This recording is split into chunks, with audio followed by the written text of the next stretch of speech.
Bismillahirrahmanirrahim. Assalamualaikum warahmatullahi wabarakatuh.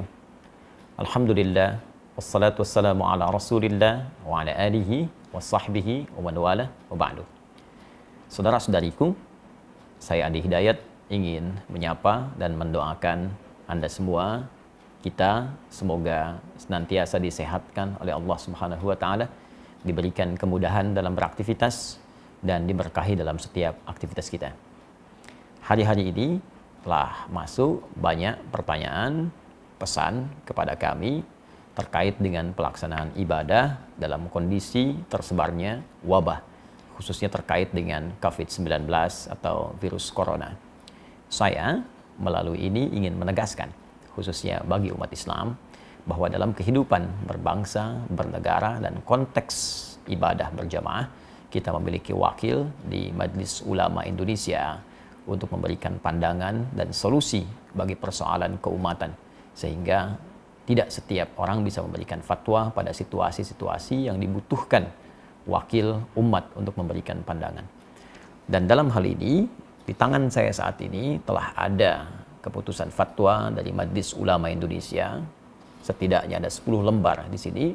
Yang penting saya ingin sampaikan mesti dibaca dengan detail, teliti, dan dipahami oleh umat sehingga pelaksanaannya bisa sempurna seperti yang disampaikan.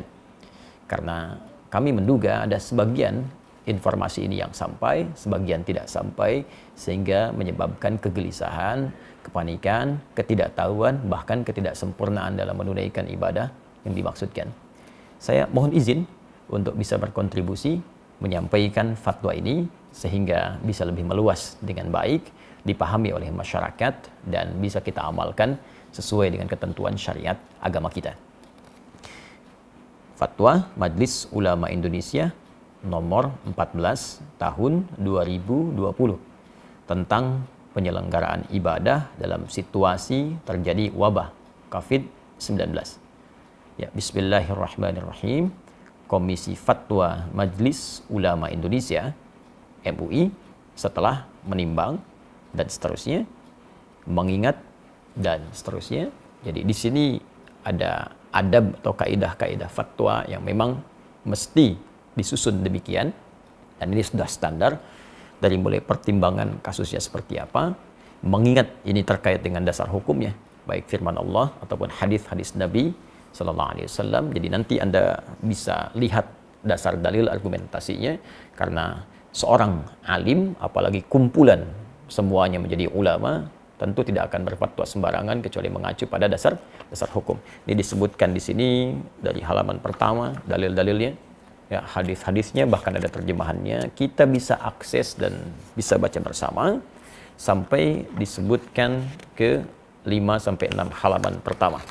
Ya, 5 halaman masih dalil. Ini fase mengingat sampai di halaman ke-6 memperhatikan. Nah, jadi ada dalil sampai 6 halaman Al-Quran, hadis, kemudian kaidah-kaidah fikih, usul fikih. Nah, jadi tidak boleh sembarangan orang ngasih fatwa, kalau tak tahu kaidah jangan memberikan fatwa. Jadi Al-Quran sumber hukum, hadis sumber hukum. Bagaimana sumber itu menjadi produk hukum, ada kaidah. Nah, sehingga menjadi produk fikih yang bisa kita amalkan bersama. Ini kaidahnya disebutkan, kemudian memperhatikan pendapat-pendapat ulama. Jadi merujuk sehingga semua keilmuan ini aspeknya punya sanad, bersambung kepada ulama-ulama sebelumnya yang mendekati kepada isyarat-isyarat Nabi Sallallahu Alaihi Wasallam. Jadi penting merujuk kepada ulama-ulama untuk mengamalkan hadis Nabi, ya, wa innamal ulama warathatul anbiya, dan ulama itu pewaris Nabi, ya, para nabi, khususnya Nabi Muhammad Sallallahu Alaihi Wasallam. Jadi setelah kemudian memperhatikan, nah, pendapat para ulama sebelumnya, kasus-kasus yang terjadi sebelumnya, karena penanganan wabah kekinian itu tidak akan pernah terlepas dari situasi wabah di masa lalu yang pernah terjadi, dan bagaimana penanganan fikihnya, dari situ kemudian dirujuk sampai keluarlah di halaman ke-8 tentang fatwa hukumnya, menetapkan. Saya mohon izin untuk masuk ke dalam langsung fatwanya dan langsung membacakan sehingga kita mengetahui dengan baik. Memutuskan menetapkan fatwa tentang penyelenggaraan ibadah dalam situasi terjadi wabah COVID-19. Ini penting dibaca secara keseluruhan. Pertama, ketentuan umum. Ya, dalam fatwa ini yang dimaksud dengan COVID-19 adalah coronavirus disease, ya, penyakit menular yang disebabkan oleh coronavirus yang ditemukan pada tahun 2019. Jadi fatwa ini terkait dengan wabah virus corona atau COVID-19. Kedua, ketentuan hukum. Jadi tadi ketentuan umumnya untuk memberikan batasan bahwa fatwa ini dikeluarkan hanya terkait dengan masalah ini saja. Bagaimana ketentuan hukumnya? Tolong perhatikan dengan baik. Di sini ada 9 poin. Ingat betul. Jadi bukan 1-2 yang Anda cuplik lantas Anda sampaikan atau sebarkan atau di broadcast atau memberikan dasar kepada MUI, tapi sebagian saja yang dicuplik. Itu pun penting dipertimbangkan kembali. Saya bacakan satu-satu. Satu, setiap orang wajib melakukan ikhtiar, menjaga kesehatan, dan menjauhi setiap hal yang dapat menyebabkan terpapar penyakit, karena hal itu merupakan bagian dari menjaga tujuan pokok beragama atau ad-darurat al-khams, ya, ad-daruriyah al-khams. Ini bagian pertama. Jadi meminta kita semua berikhtiar, jaga kesehatan kita, jaga baik-baik kondisi kita. Kalau kita mengambil kepada bagian-bagian sebelum yang disampaikan, jelas sekali ada anjuran langsung dari Nabi, kalau sudah tahu wilayah yang terjangkit jangan masuk ke situ. Dari wilayah itu jangan keluar. Ya, ini bagian dari menjaga kehidupan kita, dan nanti turunannya kita akan lihat seperti apa proses yang dimaksudkan. Ad-daruriyatul khams, jadi ada 5 aspek tujuan pokok syariat ya, yang harus kita jaga. Yang pokok pertama adalah hifdzun nafsi, menjaga jiwa. Jadi jangan sampai kita mencari harta, mencari kehidupan, ya, mencari segala hal yang menyenangkan, tapi lupa bahwa ada yang membahayakan dalam kehidupan kita. Saya tidak akan banyak menafsirkan, kita sudah pahami. Jadi kedua, ini yang paling penting, orang yang telah terpapar virus corona wajib menjaga dan mengisolasi diri agar tidak terjadi penularan kepada orang lain. Saya ulang, orang yang telah terpapar virus corona wajib menjaga dan mengisolasi diri agar tidak terjadi penularan kepada orang lain. Baginya, sholat Jumat dapat diganti dengan sholat zuhur, karena sholat Jumat merupakan ibadah wajib yang melibatkan banyak orang, sehingga berpeluang terjadinya penularan virus secara massal. Baginya, haram melakukan aktivitas ibadah sunnah yang membuka peluang terjadinya penularan, seperti jamaah sholat 5 waktu atau rawatib, sholat tarawih, dan id di masjid atau tempat umum lainnya, serta menghadiri pengajian umum dan tabligh akbar. Jelas poin yang kedua.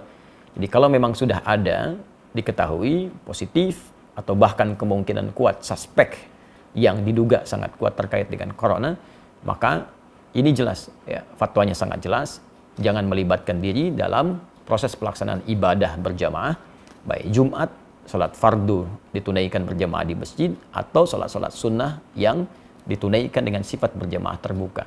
Fatwa ini sangat jelas, mudah dipahami, landasan hukumnya kuat. Bahkan kalau boleh kita memberikan bandingan yang sangat ringan, dalam situasi badai saja, ada hujan lebat, dingin, ya, itu bahkan muadzin mengumandangkan azan dengan satu kalimat membolehkan masyarakat untuk sholat di rumah karena khawatir terkena badai ketika akan ke masjid. Maka bagaimana dengan kondisi orang tertular virus dan bisa menularkan pada orang lain? Atau bahkan dalam konteks lain, ya, orang yang safar saja, perjalanan jauh, dengan keadaan safarnya dia bisa mengganti Jumat dengan zuhur karena kesulitan menunaikannya. Maka bagaimana dengan orang terkena virus yang membahayakan pada dirinya dan bahkan membahayakan orang lain di sekitarnya? Ini sangat mudah dipahami dan tidak perlu banyak ditafsirkan. Jadi kalau memang dampaknya pada wilayah yang sudah terjangkiti, kemudian orangnya diketahui banyak di situ terkena virus juga, maka hukum menunaikan ibadahnya itu bisa diganti dari yang aspek berjamaah di masjid, bahkan Jumat menjadi berjamaah di rumah, atau mungkin Jumat diganti dengan zuhur sesuai dengan fatwa yang disampaikan. Tapi fatwanya belum selesai sampai di sini. Jadi kalau kita mengambil yang kedua ini saja, maka nanti akan banyak ditafsirkan dengan ya, masjidnya ditutup, Jumatnya tidak ditunaikan, ya, baru secara umum. Sedangkan kondisi belum selesai disampaikan. Ya, fatwa nomor 3, orang yang sehat dan yang belum diketahui atau diyakini tidak terpapar COVID-19 harus memperhatikan hal-hal sebagai berikut. A. Dalam hal ia berada di suatu kawasan yang potensi penularannya tinggi atau sangat tinggi berdasarkan ketetapan pihak yang berwenang, maka ia boleh meninggalkan sholat Jumat dan menggantikannya dengan sholat zuhur di tempat kediaman, serta meninggalkan jamaah sholat 5 waktu atau rawatib, tarawih, dan id di masjid atau tempat umum lainnya. Jadi kalau poin 2 tadi khusus bagi yang terkena, maka yang poin ketiga A itu menunjuk kepada kita yang tidak terkena, tapi kita tinggal di wilayah yang diduga banyak terjangkit dan menyebar virus corona. Sehingga menjadikan kita khawatir kalau keluar itu bisa terdampak, terkena, dan bahkan berpotensi menularkan pada yang lain. Dan ini pun sangat dipahami. Jadi kalau Anda tinggal di wilayah-wilayah tertentu yang memang informasi dari pemerintah setempat menyampaikan ini sudah darurat, sudah bahaya, diketahui kemudian tersebar, maka hukum fatwa ini berlaku. Ya, dan jangan dipaksakan. Sholat di rumah, ya itu biasa saja. Jadi kalau kita tidak sholat di masjid, itu biasa. Ya, dalam kondisi seperti poin nomor 3A ini. Yang tidak boleh itu tidak sholat. Itu poin pentingnya. Jadi kalau memang di tempat kita ditemukan situasi, diketahui banyak terjangkit, jangan paksakan situasi datang ke masjid. Ya, bahkan boleh Jumatnya gugur dan diganti dengan zuhur. Dan pahalanya sama dengan ketika kita menunaikan di masjid. Ya, saya sampaikan hadis Nabi SAW, riwayat sahabat Abu Hurairah radhiyallahu taala anhu, Nabi pernah menyampaikan, "Idza maridul 'abdu aw safar kutiba lahu mithla ma kana 'alaihi muqiman sahihan." Kalau ada seorang yang sakit atau bahkan sedang perjalanan jauh, dia tidak bisa menunaikan ibadah rutin seperti biasanya, maka apa yang dia tunaikan pada saat itu dihukumi sama pahalanya dengan kebiasaan dia semula. Saat sehatnya, saat normalnya.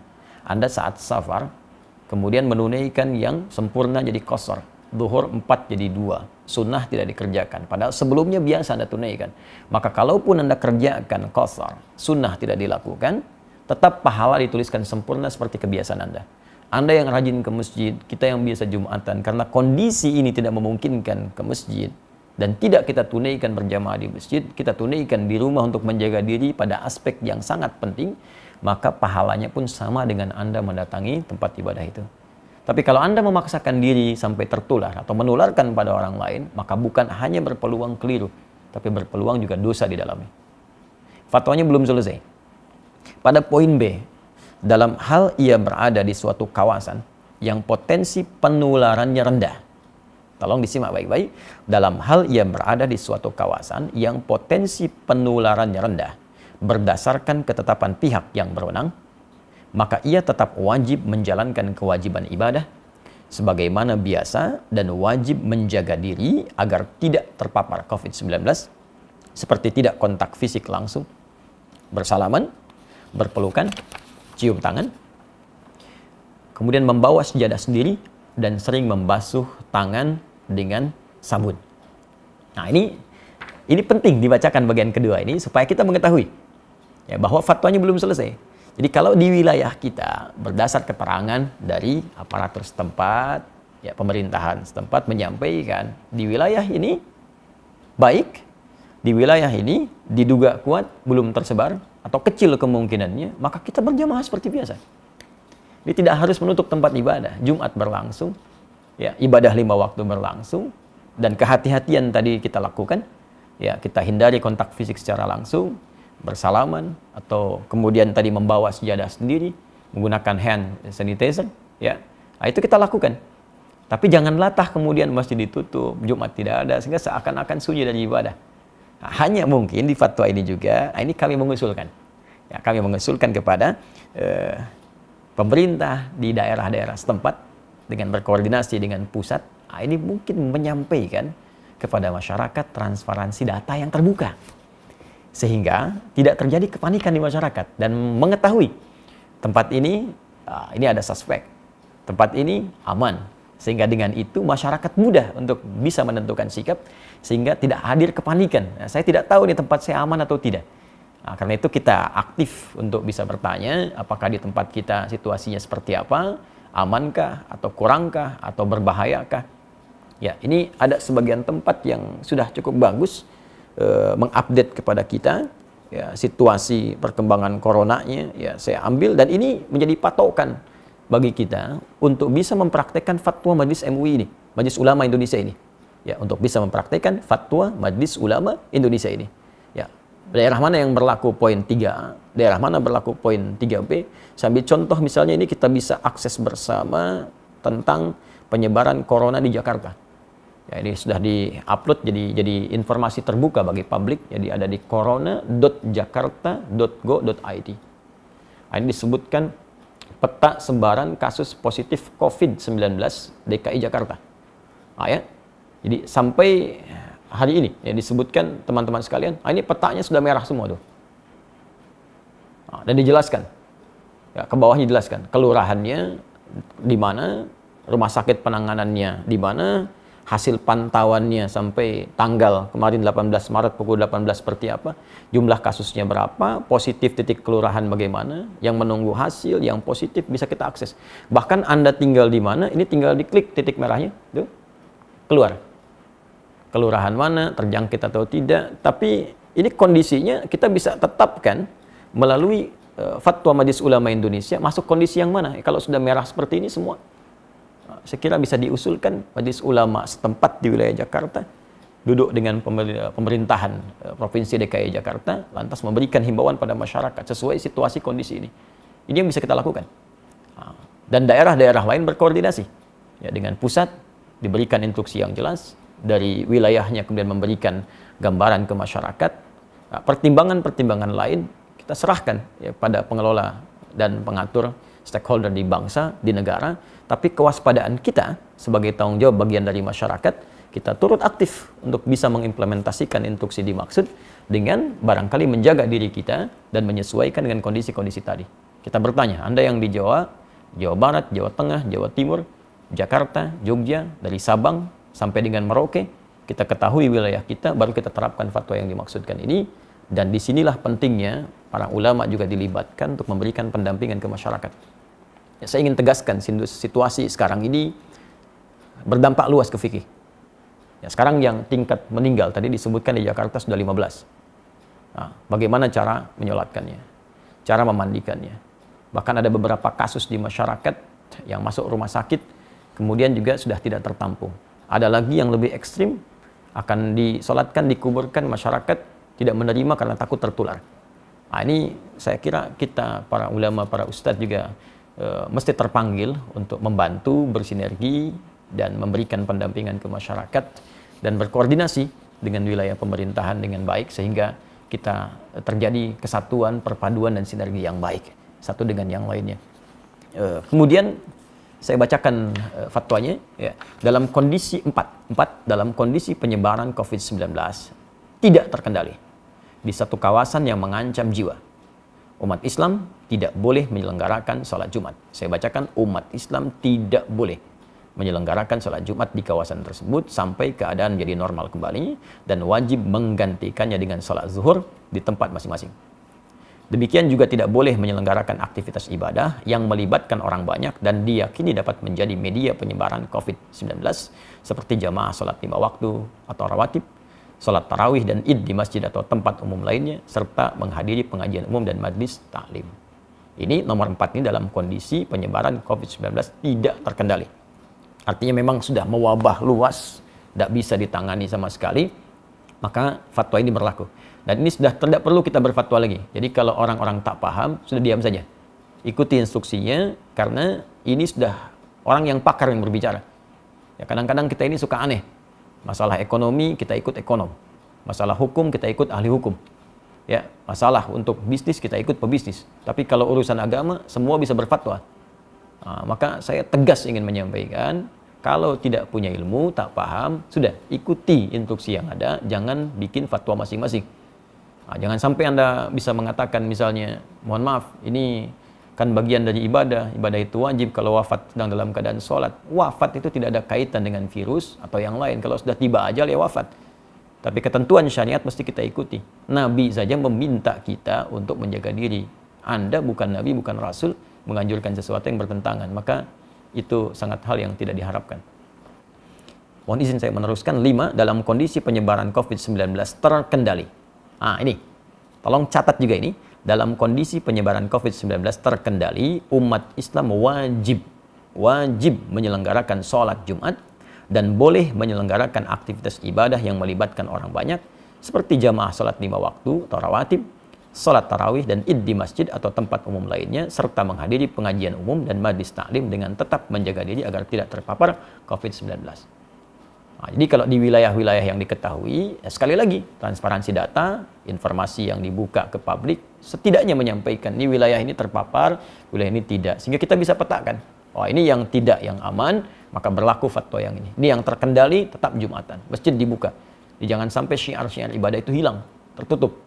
Nah, jangan dipukul rata fatwa ini bagi semua kondisi yang sekiranya terjadi perbedaan keadaan di dalamnya. 6. Pemerintah menjadikan fatwa ini sebagai pedoman dalam menetapkan kebijakan penanggulangan COVID-19 terkait dengan masalah keagamaan dan umat Islam wajib menaatinya. Nah, ini sudah tidak perlu saya tafsirkan. Tentunya fatwa ini sudah sampai ke pemerintah kita. Negara kemudian bisa mengambil tindakan dan kita mengikuti sesuai dengan arahan fatwa MUI yang dimaksudkan. 7. Pengurusan jenazah. Ya, tajhiz al-janaiz yang terpapar COVID-19, terutama dalam memandikan dan mengafani, harus dilakukan sesuai protokol medis dan dilakukan oleh pihak yang berwenang dengan tetap memperhatikan ketentuan syariat, sedangkan untuk mensalatkan dan menguburkannya dilakukan sebagaimana biasa dengan tetap menjaga agar tidak terpapar COVID-19. Saya kira ini sangat jelas, ya, dan ini perlu berkonsultasi juga. Ada ulamanya, ada bagian medisnya, dan dijelaskan bagaimana saat menyolatkan tidak tertular, saat memandikan tidak tertular, sehingga dengan itu tidak terjadi kepanikan. Dan saat seorang pun dengan izin Allah sesuai ajal meninggal misalnya, karena terpapar virus ini, dan kita doakan semoga Allah menerima segala amal baik, menjadikan rahmat, ya, menjadikan syahid sesuai janji Nabi Sallallahu Alaihi Wasallam. Nah, tapi yang paling penting adalah dengan jelas semua itu tidak ada kepanikan, dan kita mengerti apa yang harus kita lakukan. Ya.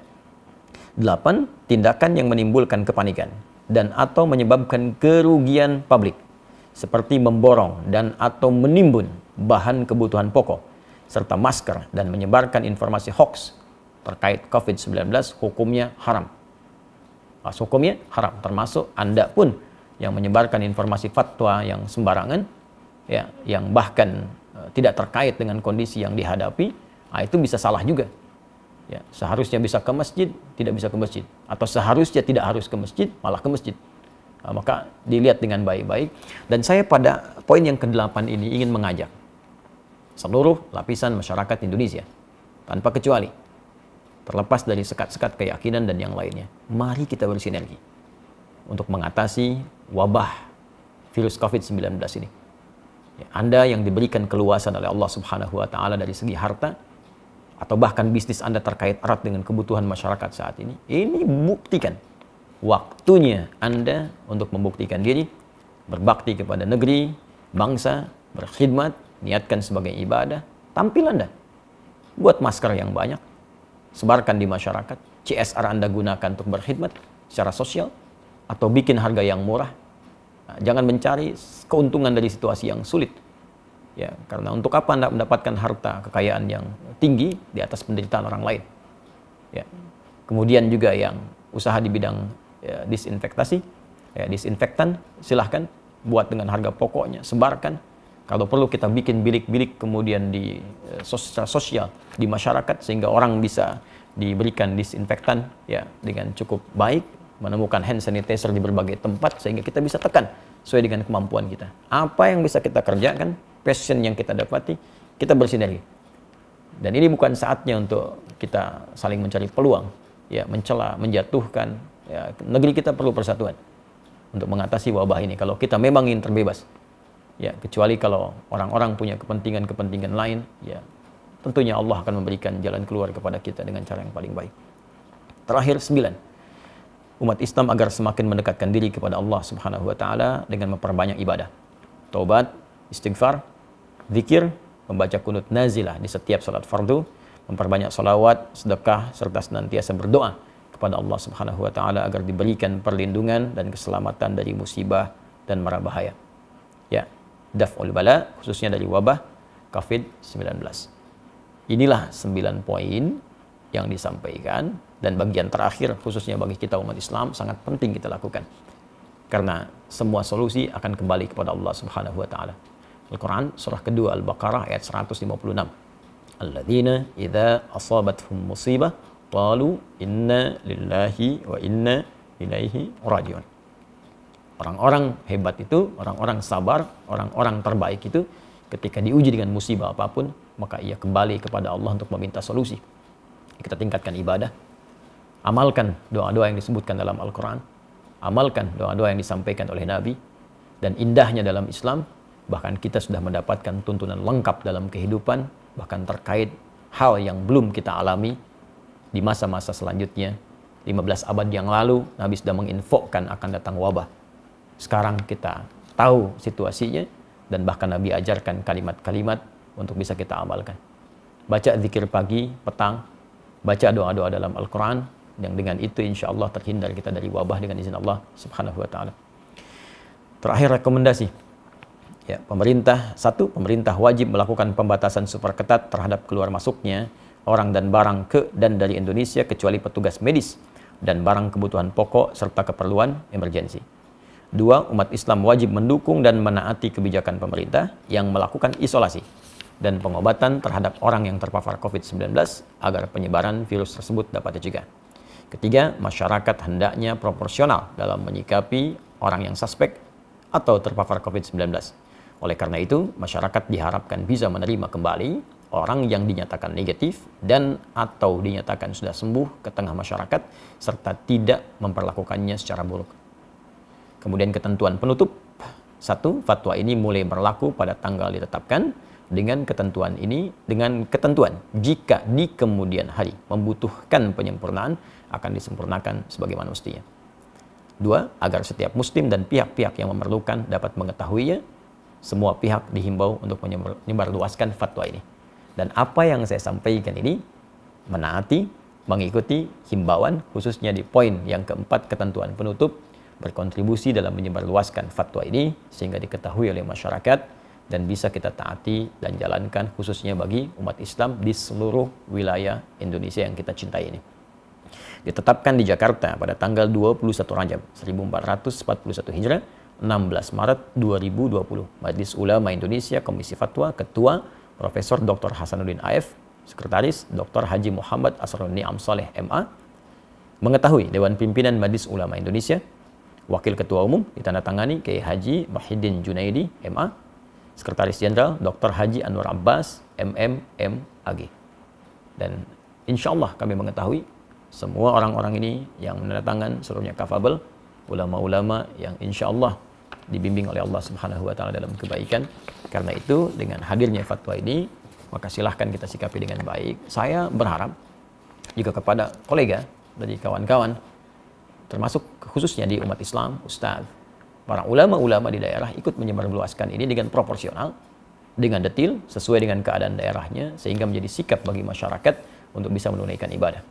Dan saya juga menghimbau kepada pemuka-pemuka di agama lain, saudara-saudariku sebangsa dan setanah air, ya, agar sama-sama kita bersinergi menyampaikan kepada umatnya, menyampaikan kepada masyarakat juga di bawah binaan dan bimbingannya, agar senantiasa bisa menjaga diri, kesehatan sesuai dengan instruksi yang kita dapati dan bisa menyatukan kita dalam suasana kebangsaan yang utuh, baik, dan semoga Allah membebaskan kita dari wabah COVID-19 ini dan memberikan hikmah-hikmah terbaik kepada kita.